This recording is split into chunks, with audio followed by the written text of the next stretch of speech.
Hi guys, it's Ashley from Let's Really Talk About It. As promised, I wanted to give you guys a bonus episode this week.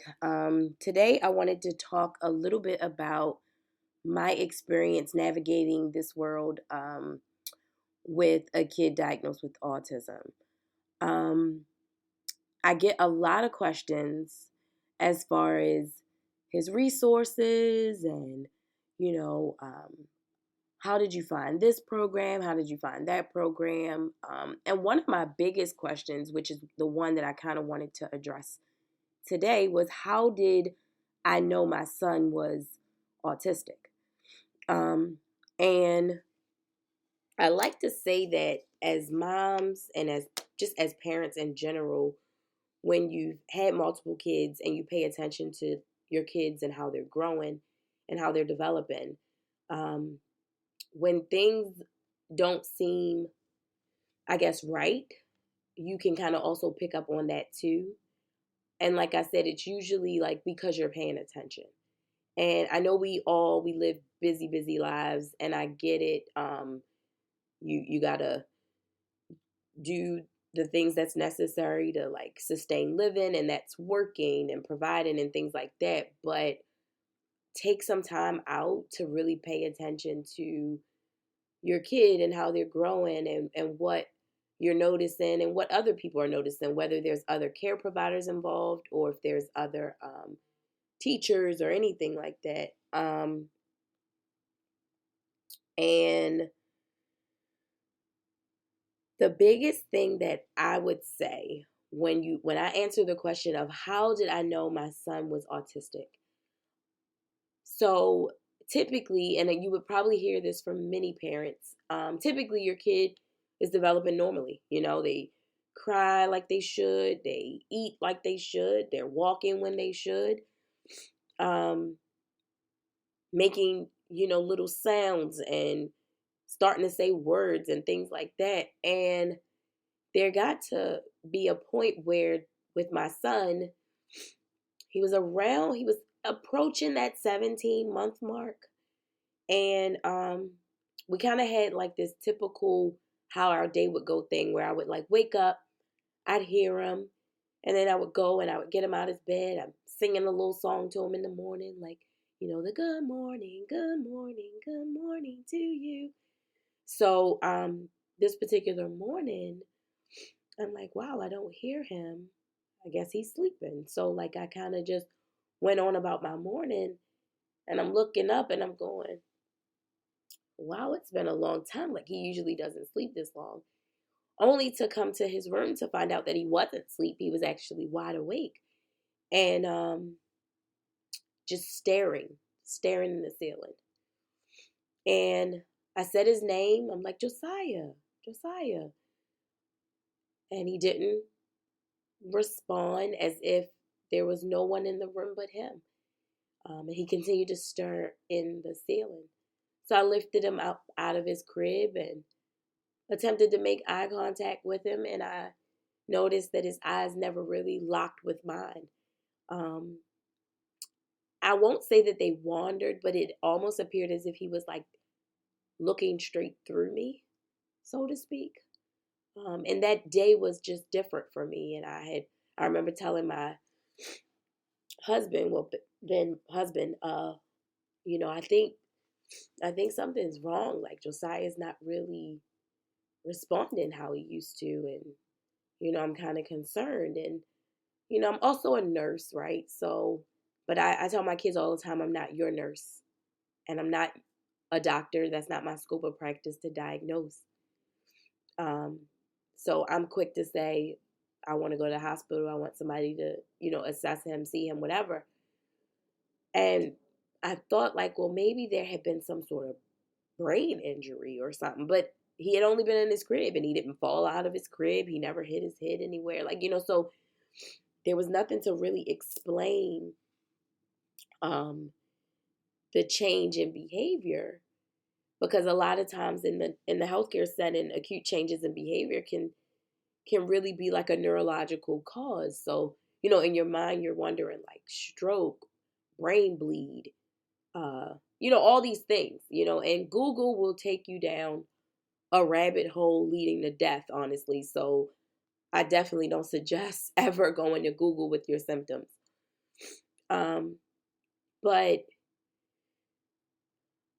all in all, I walked away from that day going, my son is really exhibiting all the signs of a kid with autism. Because what usually happens is they start off normal developing, right? And everything is going well and they're progressing well. And all of a sudden there's regression. And whether that regression be in speech or in action, there's or speech and or behavior, there is regression. And in my mind, I'm going, wait a minute.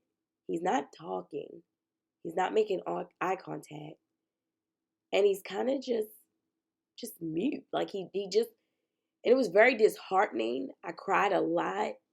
I blamed a lot of people. I blamed the fact that I couldn't be home with him. So I blamed society for the horrible maternity leave that we have in this country.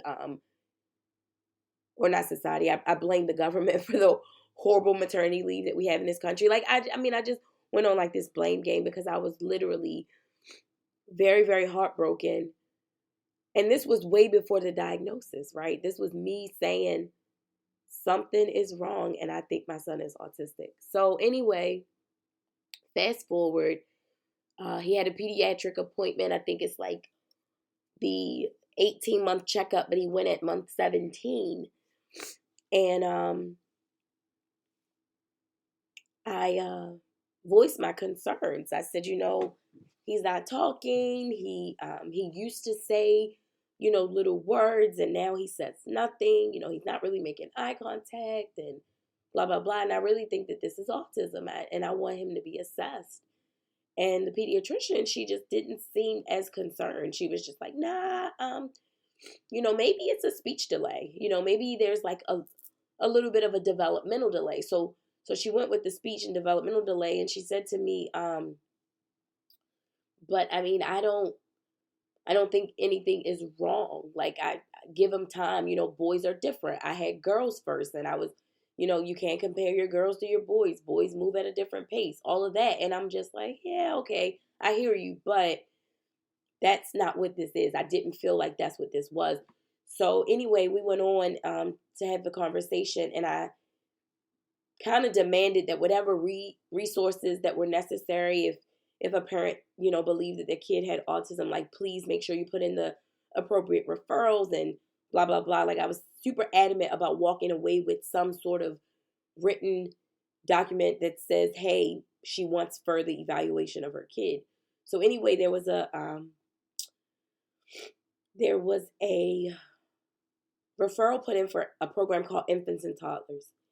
Everyone has access to infants and toddlers, I think, until your child is age 5.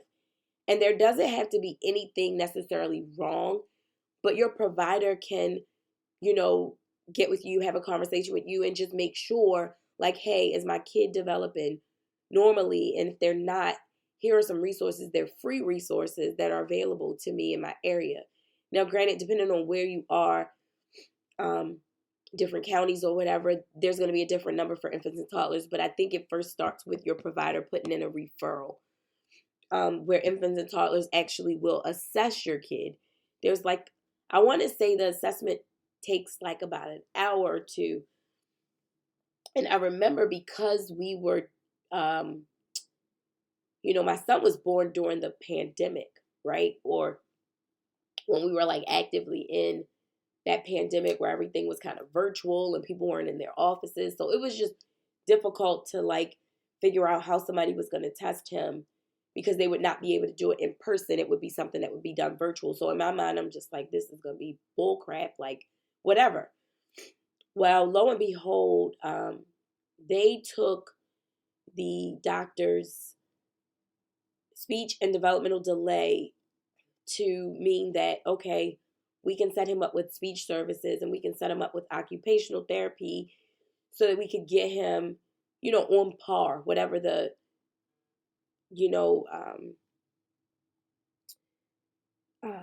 whatever is necessary, for him to progress to his appropriate level or whatever.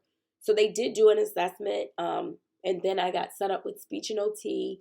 Again, it was all virtual, but I will tell you that that was the most beneficial help that I had ever received in my entire life for a situation that I had never navigated, because everything that they gave me, offered me, it was all parental support and guidance on how to help and teach Josiah. And eventually, when the world opened back up, I was able to connect with those women, the speech therapist, the OT, and the special educator. They were able to come to the house. We were able to go to the park with Josiah. Like, they were so integral. I mean, like, I thank them so much for what they provided for me and my family, the resources that they were able to give us. Initially, Josiah learned sign language because he was not talking. And a lot of providers will tell you, I remember being told he may never speak. He may never walk. He may never play with kids or play with toys appropriately. Like, I remember being told these things, and these things were really hurtful. And I remember crying. Like I said, I can't stress that enough. I remember crying so much. But I put my son on every list known to man to get assessed, to get the proper resources, because there was going to be a brick wall that we would eventually hit, because he didn't have a diagnosis of autism at the time that I got him these services. I actually reached out to, and it's no lie, I called around to about 19 different places. I still remember the day. And I called and I called and I called, and everybody I called was just like, oh no, we can't offer him any services. He needs to have a diagnosis of autism. And I was just like, but I'm on the list. It takes a minute to get assessed. Like, there's an assessment list that could be anywhere from 6 months to a year long. So while I'm waiting, in my mind, I'm thinking like a nurse. Early intervention is the best. So I need to get him early help. If we're saying that this is what this could be, like, he needs the help now, So anyway, I called and I called and I called and I called so many places, and I got turned down. But that wasn't, that didn't discourage me. It just made me keep looking and keep searching and keep searching and keep searching. And finally, I stumbled across a place called the Therapy Spot. They're in Pikesville. Those ladies were so nice to me over the phone. I told them that, I said, I'm so frustrated. My son is exhibiting signs of autism, and I want him to get help. I want him to speak one day. I want him to play with kids one day. I want him to have a fair shot at this thing called life. And the lady told me, she said, well, if your son has a diagnosed speech and developmental delay, as you said, we can do individual speech therapy. And see, the reason why I needed that is because, like I told you guys, infants and toddlers were super beneficial, right? But it was a lot of virtual in the beginning. And then there was only like maybe one day a week for like 30 minutes where he could get the help from them. And I wanted something that was, I guess, a little bit more intense and one-on-one and in person. And that's what the Therapy Spot offered at the time. Like, they literally were like lifesavers to me. And I didn't care how far I had to drive, because I'm on the completely different side of the Beltway. But I drove there, and my son had, he was dual treated, or I guess they call it, I guess you can call it dual treatment, but basically he was receiving both speech and OT at the same time. And like I said, those women were extremely helpful to him, and they really cared about him. And I will say this, every single resource that we have tapped into, every single provider, every single person has been so good to my son. When I say that they love him, they cleave to him. And my son, and I'm not just saying this, but my son has such a great personality. Josiah is such a sweetheart. He's very, very affectionate. He like loves to hug you. He loves to like be up under you and cuddle with you, and he does it with like anybody. Like he just loves, he loves people, which is, opposite of what they say about kids on the spectrum or kids diagnosed with autism, that they much rather be alone and stuff. But that's not Josiah. Josiah would much rather be with people. Um, but the therapy spot offered a one-on-one with him. And I feel like in the beginning we went 2 days a week. It was like a 45-minute session. And then I kind of like scaled it back to 1 day a week. I did end up getting assessed. Well, he ended up getting the assessment pretty soon. Like he didn't stay on the assessment list long. There was a place in Colombia called oh my gosh, I'm blanking, guys. And please excuse my voice. I'm getting over a cold or the flu or whatever it was, the germs that kids bring home. What was Verbal Beginnings? Okay, so there was a therapist, a psychiatrist at Verbal Beginnings who assessed my son. But again, all of this was done virtual. This was all during the pandemic, so he did not have an in-person assessment. So you had to prepare for the assessment by they gave you a list of toys to have and the way in which to set your home up so that they could be able to assess the way in which they would have assessed if you would have brung them in the office. So I had to like gather all these things, and some of the things I actually ended up purchasing, like blocks and other things or whatever. But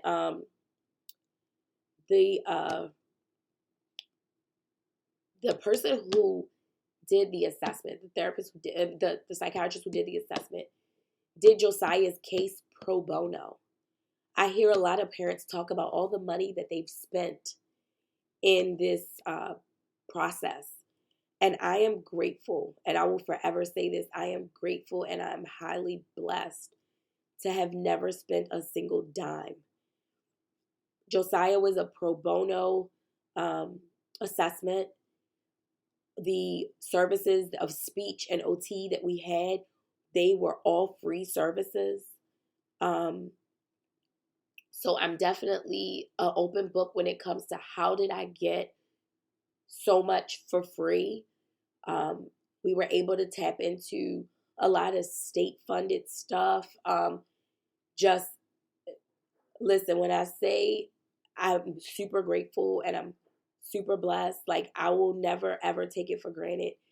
This journey is not easy.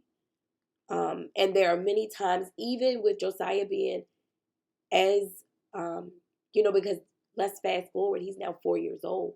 All of this started when he was 17 months, and most of his services were set up by month 20, actually. I really want to say he probably was around 18, 20 months when all of his services were kind of like set up. The only other thing that I was on the wait list for, I stayed on the wait list for about a year and a half, was Kennedy Krieger's Achievements Program, or Early Achievements and Achievements Program. That's a program that I think really changed our life. It was another big milestone for us. He did get accepted into that program when he was around 3 years old, so he's been a part of that program for a little over a year. He actually will be graduating from that program next year, so he'll be 5. You can actually stay in the program until you're 5, so I wanted him to get the full, extent of that. And then he'll start kindergarten, and he'll be there all day long. So he won't even have the opportunity, because right now everything's half day, so he's able to go and get his speech and OT and special education for the 2 hours, while he also goes to preschool for like 2.5 hours as well. But yeah, I wanted to just get on here and at least address some of the earlier questions that a lot of people had for me. And that was mainly like, how did I know? And then what resources or was I able to like tap into. So again, I didn't want to spend too much time. I wanted to give you guys just a quick little snippet, but please comment. You can email me at aavent06@gmail.com if you have any other questions that you didn't feel free, like you didn't want to be publicized and you wanted to just talk to me one-on-one. Please do that. I'm an open book when it comes to navigating resources for neurodivergent kiddos. I play no games. I'm a huge advocate. I think they're amazing beings. I say it all the time. Autism is not a disability, it is a different ability. My son is a genius, and I'm not just saying that because he's my son. My son is so freaking smart. It's unreal to me. And I just want to help families if I can be of any assistance. Please let me know, because it takes a village. Like, it truly takes a village, and everyone that has been a part of Josiah's village, I am forever grateful to. This is something that, I navigate daily. So please, as parents, you got to do what's best for those kids, and you got to do it early, because it's going to be what makes their life difficult or not, and we live in a world where there's a whole lot of resources. It's just not publicized, and if I can help with the navigation of those resources, please let me know. Again, my email is AAV as in Victor, ENT 06@gmail.com. If not, leave a comment. If you want to talk to me in private, feel free. Feel free to email me and I'll communicate with you that way. But definitely reach out if you have questions. You guys have a great day. And again, thank you for joining